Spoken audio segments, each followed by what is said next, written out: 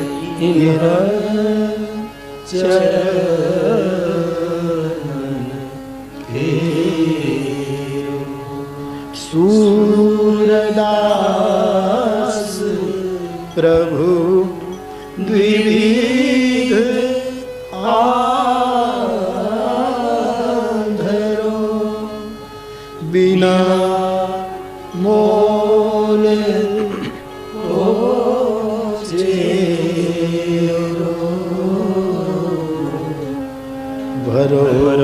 भरोसो दृढ़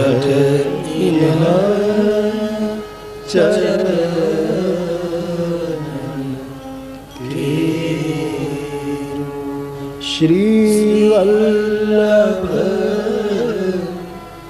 नख चंद्र छटा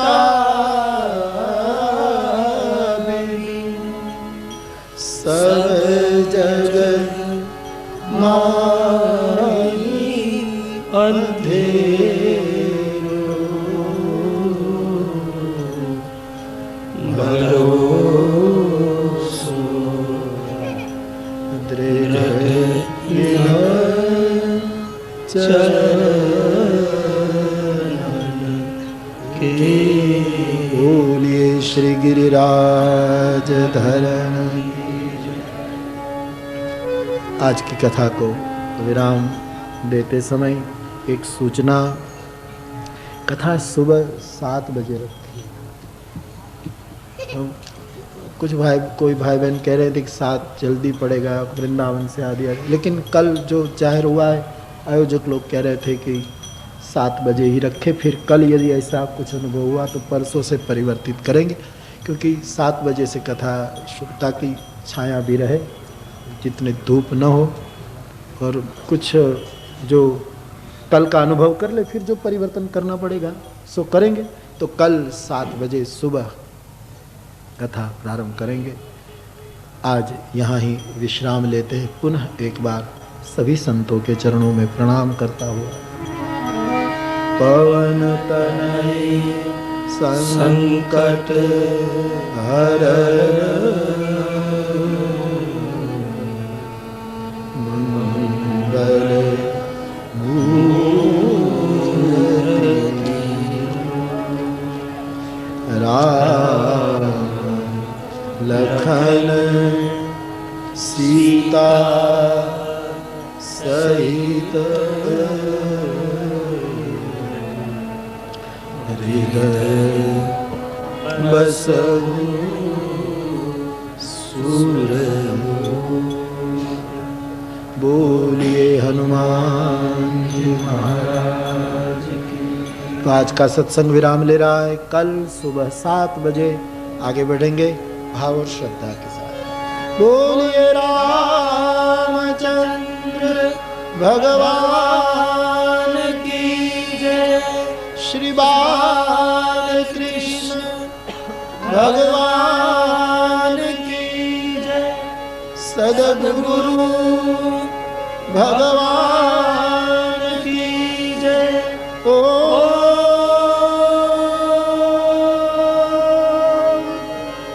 नमः पार्वती पतये हर हर महादेव।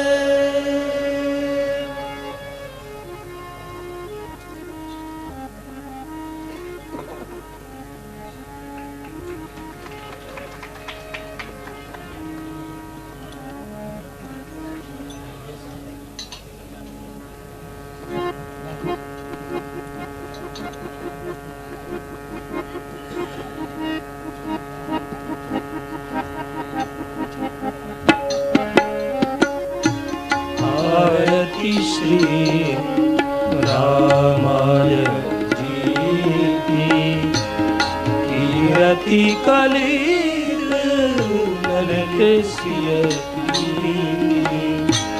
आरती श्री रामाय जी की। गावत ब्रह्मा दिग मुनि वाल्मीक विज्ञान विशारद सुख संकारि शेष अनुसारद। वरनि पवन सुत कीरति नीति। आरती श्री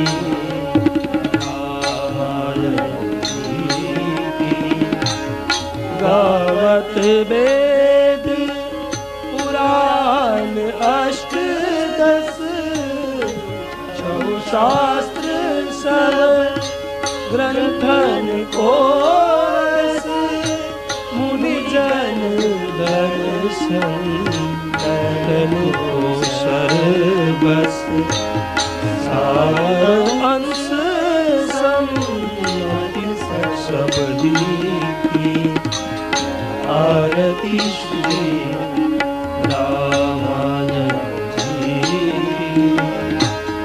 गावत संतत शंभु भवानी अरुघट संभव मुनि विज्ञानी व्यास आदि कवि बरज बखानी आग भुसुंडी गरुड़ की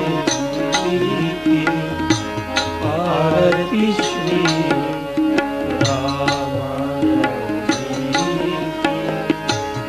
अनिमल हरणी विषय रस नीति सुभग श्रृंगार मुक्ति जुमती की दलन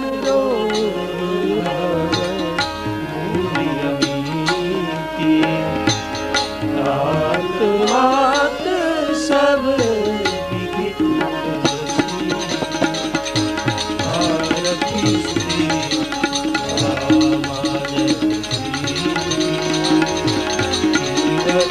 कलित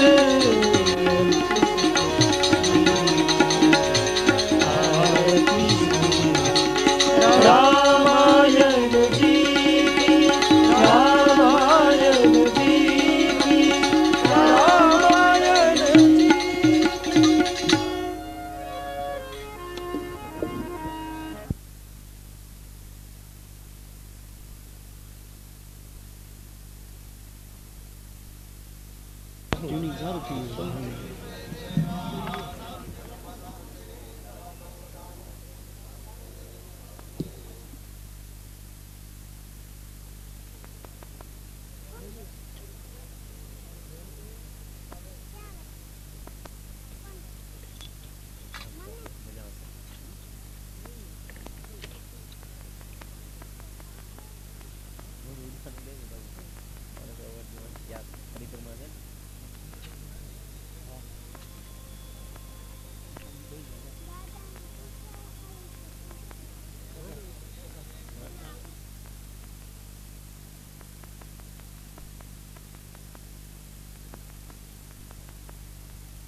बोलिए रामचंद्र भगवान की जय, श्री हनुमान जी महाराज की जय।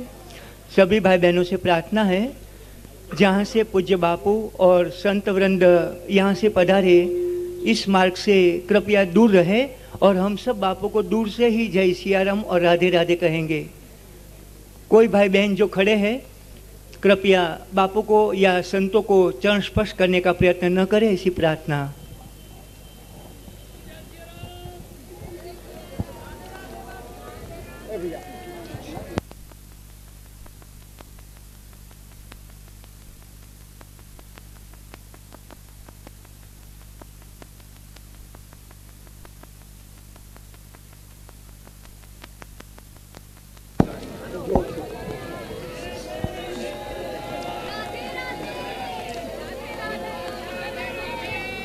आगे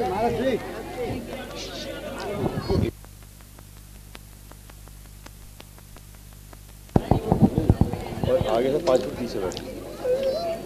विनम्र प्रार्थना, कल सुबह 7 बजे कथा का प्रारंभ होगा।